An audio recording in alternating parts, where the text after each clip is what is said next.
to kill me. Instead, as it had for Lewis and Clark, the river drew him on, beckoning him. You're going against the snags and the sawyers and the sandbars. You're going against the treachery of the river, he went on, but you're also going against this river which seems to say to the traveler, come up me. In May of 1804, nearly 208 years ago, Meriwether Lewis and William Clark, traveling with nearly 4 dozen other men and calling themselves the Corps of Discovery, heard that voice and set off up the great Missouri River. They were journeying for their president, Thomas Jefferson, for whom Lewis had once worked as a secretary.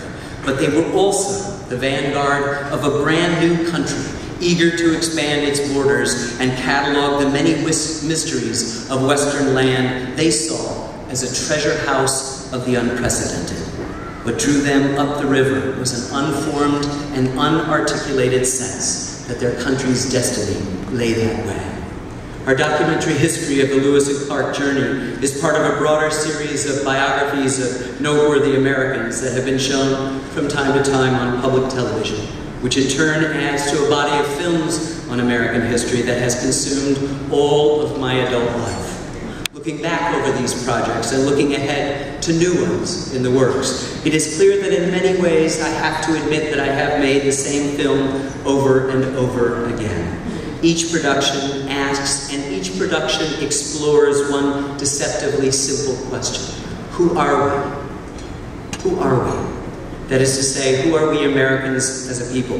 What does an investigation of the past tell us about who we were and, most important, what we have become? Each film offers an opportunity to pursue this question in a new way, and while never answering it fully, of course, nevertheless deepens the question with each successive project. Deepens the question, who are we? Listen, for the documentary filmmaker Lewis and Clark present special problems. There is not a school child in America who does not know that the explorers made it back safely. We realize, therefore, that for our narrative to be a dramatic and compelling one, we must endeavor at every juncture to place the viewer in the moment, to make the past somehow come alive.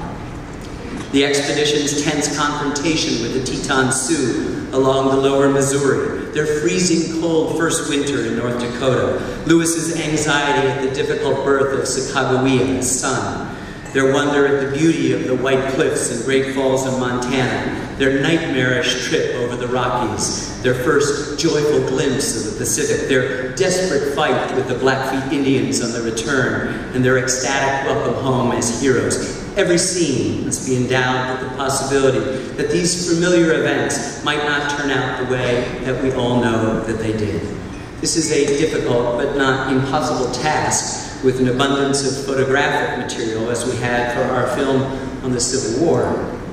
But as you all know, the story of Lewis and Clark comes many years before the advent of photography, and there are only a handful of relevant contemporary paintings. We were therefore forced to take significant poetic license. Photographs of Indian tribes taken many years after their encounter with Lewis and Clark are used throughout, as are paintings made on later expeditions by other explorers. Each lend a sense of what the Corps of Discovery might have seen, without violating too severely our own insistence on a faithful reconstruction of the past.